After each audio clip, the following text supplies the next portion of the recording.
Hello students, welcome to my new video. Today we will discuss maximum hydrogen bonds with H2O. जैसा कि बच्चों आप सभी जानते हैं कि वाटर मॉलिक्यूल है, वाटर मॉलिक्यूल में हाइड्रोजन बॉन्डिंग होती है और उस हाइड्रोजन बॉन्डिंग को आप बोलते हैं inter molecular hydrogen bonding. Mainly there are two types of the bonding, hydrogen bonding. Number one is intermolecular hydrogen bonding and second one is intramolecular hydrogen bonding. तो water के केस में आप देखते हैं कि बॉन्डिंग तो हमारी है intermolecular hydrogen bonding.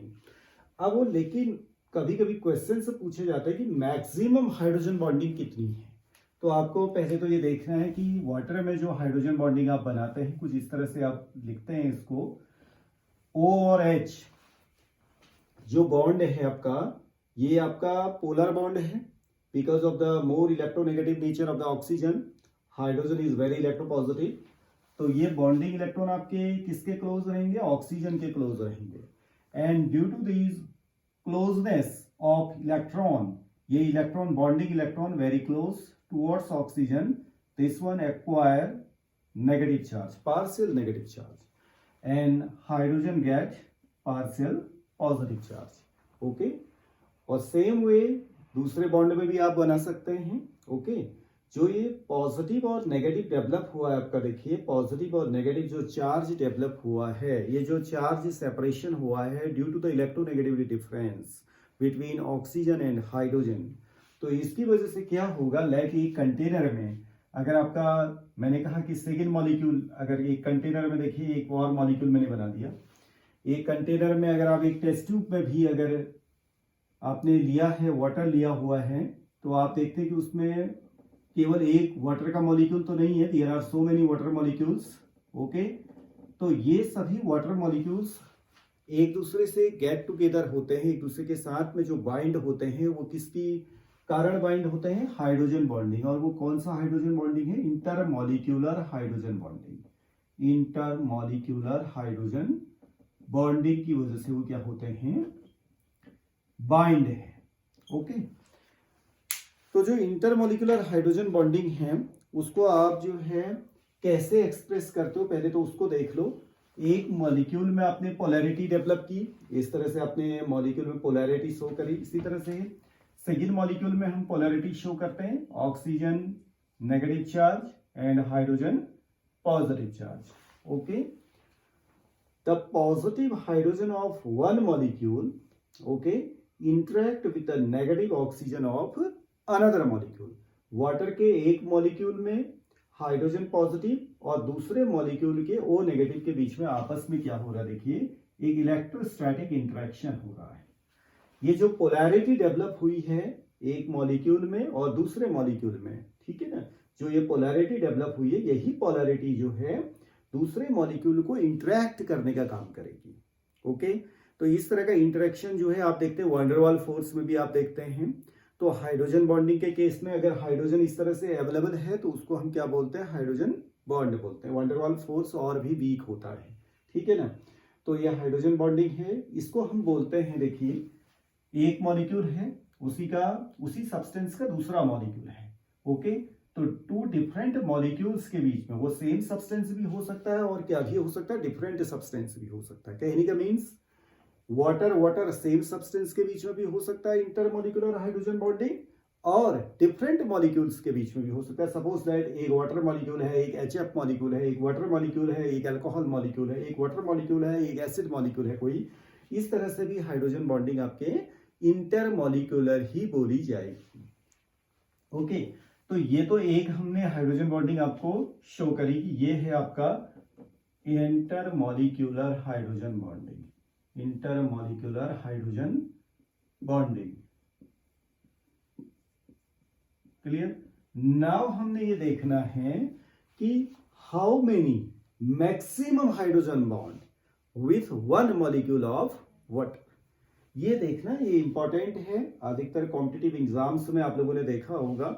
Hydrogen bonding तो बिल्कुल क्लियर है, देखिए इंटरमॉलिक्यूलर है, सबको मालूम है, सभी बच्चे जानते हैं. बट एक मॉलिक्यूल के साथ में मैक्सिमम निकालने के लिए आप देखिए मैं साइड में यहाँ पर इसको बनाता हूँ, ध्यान से देखिएगा कैसे इसको आप रिप्रेजेंट करेंगे कि कितने हाइड्रोजन बॉन्ड उसमें बन सकते हैं, एक तो हमने यहाँ शो किया है। नाउ एक एक देखिएगा, एक मॉलिक्यूल हमने बनाया, ओके। तो इसमें पोलैरिटी देखिए OH बॉन्ड है, अगर इसमें आप पोलैरिटी डेवलप करते तो डेल्टा नेगेटिव और डेल्टा पॉजिटिव हो गया, ओके। उसी तरह से दूसरा भी आप देख रहे हैं यहाँ पे आपके OH बॉन्ड यहाँ भी हैं, अगर मैं इसमें भी पोलैरिटी एक तरह से मैं डेवलप करूं तो ये भी डेल्टा पॉजिटिव और यहाँ पर क्या आ जाएगा आपका डेल्टा नेगेटिव आ जाएगा। अब क्या होता है देखिए ये हाइड्रोजन पॉजिटिव है, ये वाटर के सेकेंड मॉलिक्यूल को जो है इंटरेक्ट करेगा वाटर के साथ में। अगर इसको आप दूसरा मॉलिक्यूल भी अगर सेम ही सब्सटेंस है, तो हम अभी केवल किसके लिए पढ़ रहे हैं, वाटर ही एक सब्सटेंस दिया हुआ, उसके अंदर कोई दूसरी सेकेंड चीज नहीं आपने ऐड किए हैं। तो इसका दूसरा मॉलिक्यूल आप देखिए, मैं इसके पहले दूसरे मॉलिक्यूल को यहाँ पे बना दूं। लेट सेकेंड मॉलिक्यूल ये आ गया, देखिए H2O delta negative delta positive, okay. तो क्या होगा, एक मॉलिक्यूल के इलेक्ट्रोपॉजिटिव हाइड्रोजन और सेकेंड मॉलिक्यूल के इलेक्ट्रोनेगेटिव ऑक्सीजन जो है सेंटर एक दूसरे को इलेक्ट्रोस्टैटिकली क्या करेंगे, इंटरैक्ट करेंगे, and this is hydrogen bonding, okay. इसी तरह से अगर मैं यहाँ दूसरे पोर्शन में देखूं, यहाँ पर भी आपका क्या है, देखिए हाइड्रोजन पॉजिटिवली चार्ज है, इसको हम देखें HOH, ओके। ये भी क्या करेगा आपका, जैसे अब इस मॉलिक्यूल में आप डेवलप करिए डेल्टा नेगेटिव एंड ये है आपका क्या डेल्टा पॉजिटिव। तो और नेगेटिव जो है और हाइड्रोजन इलेक्ट्रोपॉजिटिव है, ये दोनों एक दूसरे को क्या करेंगे आपके इंटरेक्ट करेंगे, तो एक हाइड्रोजन बॉन्डिंग इस तरह से होगी।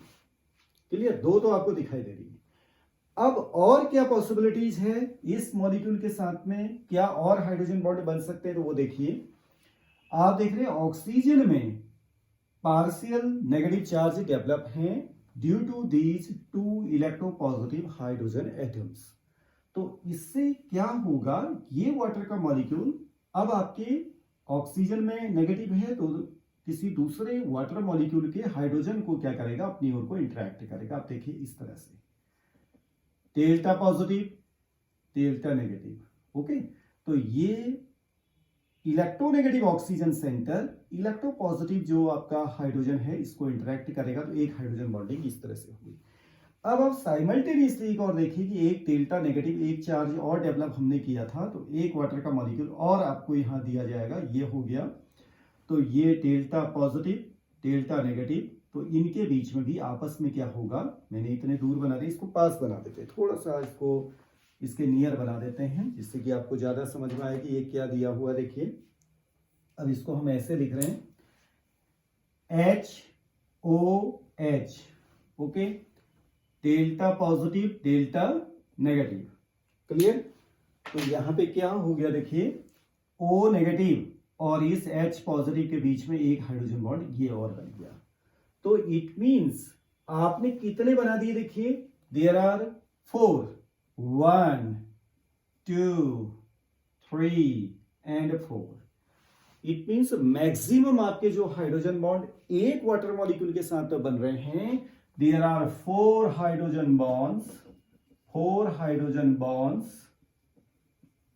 with one molecule of H2, इतने आपके बन सकते हैं, ठीक है ना। और कैसे, ये देखिए इस तरह से हमने यहाँ पर शो किया है। और ये जो अरेंजमेंट है, जब आपका एक वाटर मॉलिक्यूल के साथ में 4 हाइड्रोजन बॉन्ड बन जाते हैं, तो एक ये जो जियोमेट्री इसकी आ जाती है, जो इसका शेप जैसा यहाँ पर बन जाता है, वो एक टेट्राहाइड्रल अरेंजमेंट में आ जाता है, टेट्राहाइड्रल अरेंजमेंट हो जाता है। And due to these 4 hydrogen bonds, अब आप देखिए 4 हाइड्रोजन बॉन्ड यहाँ पर बने हैं, तो इसकी वजह से क्या होगा ना, यहाँ पे काफी वैकेंट स्पेस होगा। देखिए यहाँ पर भी स्पेस है, यहाँ स्पेस है, there are so many vacant space. Vacant space ज्यादा होने की वजह से आप देखते हैं कि जब कभी भी आप लिक्विड वाटर, देखिए लिक्विड H2O है, इसको अगर आप कन्वर्ट करें, इसको आप कन्वर्ट करें किसमें, सॉलिड में, यानी कि आइस में कन्वर्ट करें, तो आइस का जो वॉल्यूम है वो क्या हो जाता है, इंक्रीज हो जाता है। लिक्विड का वॉल्यूम थोड़ा सा कम रहेगा, बट आइस का वॉल्यूम क्या होता है, ज्यादा होता है। वो किसकी वजह से है, यहाँ पे जो ये टेट्राहेड्रल अरेंजमेंट हो जाता है, जब हाइड्रोजन बॉन्डिंग, जैसे लिक्विड वाटर है उसमें मैक्सिमम जो है आप इस तरह से दो हाइड्रोजन बॉन्डिंग इस तरह से बनाते हैं, लेकिन यहाँ पे आपकी आइस में जब मॉलिक्यूल गेट टुगेदर होते हैं तो उसमें हाइड्रोजन बॉन्डिंग मैक्सिमम लेवल पे चली जाती है। ओके, स्ट्रक्चर उसका क्या हो जाएगा, बदल जाएगा, ज्योमेट्री उसकी क्या हो जाएगी, बदल जाएगी। तो टेट्राहेड्रल अरेंजमेंट जो हो जाता है उसकी वजह से यहाँ पर देखिए मैक्सिमम वैकेंट स्पेस, ये भी स्पेस है, यहाँ भी स्पेस है, इसकी वजह से स्पेस आ जाता है। जब इतना स्पेस, वैकेंट स्पेस होगा तो अपने आप ही वॉल्यूम क्या हो जाएगा, आपका इंक्रीज हो जाएगा। दैट्स व्हाई आइस का जो वॉल्यूम है वो क्या हो जाता है, इंक्रीज हो जाता है, और डेंसिटी क्या हो जाती है, कम हो जाती है। वॉल्यूम तो बढ़ जाएगा, वॉल्यूम बढ़ जाएगा, और लेकिन डेंसिटी क्या हो जाएगी, आपकी कम हो जाएगी, क्योंकि यहाँ पर वैकेंट स्पेस आप देखें मॉलिक्यूल्स थोड़ा दूर नजर आएंगे, क्योंकि इनमें क्या होगा, आपस में रिपल्सन होगा। रिपल्सन की वजह, मॉलिक्यूल मॉलिक्यूल के बीच में आपस में क्या होगा, रिपल्सन होगा। ठीक है ना। तो इस तरीके से मैंने आपको अभी ये बताया कि maximum hydrogen bonds with water के साथ में कितने होंगे, तो आपके कितने हो गए, ये 4, देयर आर 4 हाइड्रोजन बॉन्ड्स हो गए। साइमल्टेनियसली एक चीज और मैं आपको बताना चाहूंगा कि जैसे हाइड्रोजन बॉन्ड अलग अलग तरह के आप देखते हैं कि O और H के बीच में भी हाइड्रोजन बॉन्ड बनता है, आपके पास में हाइड्रोजन बॉन्ड बन सकता है N और H के बीच में भी हाइड्रोजन बॉन्ड बन सकता है, आपका F और H के बीच में भी। ठीक है ना। तो जो स्ट्रेंथ ऑफ हाइड्रोजन बॉन्डिंग होगी वो इस पर डिपेंड करेगी कि जो इलेक्ट्रोनेगेटिव का डिफरेंस जिसमें सबसे ज्यादा होगा उसमें जो है स्ट्रॉन्गेस्ट हाइड्रोजन बॉन्ड होगा।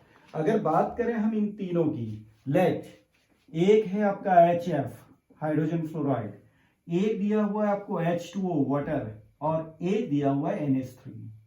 ठीक है ना। तो तीनों में अगर हम कंपेयर करें तो जो स्ट्रेंथ ऑफ हाइड्रोजन बॉन्डिंग होगी, स्ट्रॉन्गनेस जो हाइड्रोजन बॉन्डिंग होगी, वो स्ट्रॉन्गेस्ट हाइड्रोजन बॉन्डिंग होगी किसमें, HF में। उसके बाद सेकंड नंबर में आपको मिलेगा किसका, H2O। थर्ड नंबर में जो वीक होगा आपका हाइड्रोजन बॉन्डिंग किसमें होगा, NH3 में होगा। क्लियर है ना। तो इसका जो रीजन है वो आपको बिल्कुल क्लियर है कि वो इलेक्ट्रोनेगेटिविटी को देख करके पता लगाया जाता है। इलेक्ट्रोनेगेटिविटी अगर ज्यादा है हाइड्रोजन के साथ बॉन्डेड एटम की, तो उसमें आपका क्या होगा, पोलैरिटी बेटर डेवलप होगी। तो उस पोलैरिटी अगर उसमें जो पॉजिटिव नेगेटिव डेवलप होंगे, उनकी पॉजिटिव की जो डेंसिटी होगी और जो नेगेटिव की डेंसिटी होगी वो क्या होगी, ज्यादा होगी। जितनी ज्यादा पॉजिटिव और नेगेटिव की डेंसिटी होगी ऑब्वियसली कि वो दूसरे को इंटरैक्ट उतना फास्ट भी करेगा, तो वही स्ट्रॉन्गनेस है उसकी। क्लियर। तो आज मैंने आपको इस तरह का हाइड्रोजन बॉन्डिंग का कॉन्सेप्ट बताया, अब इसको पढ़िएगा। नेक्स्ट लेक्चर में इसके आगे का हम पोर्शन डिस्कस करेंगे। Okay, thank you very much, see you in next video.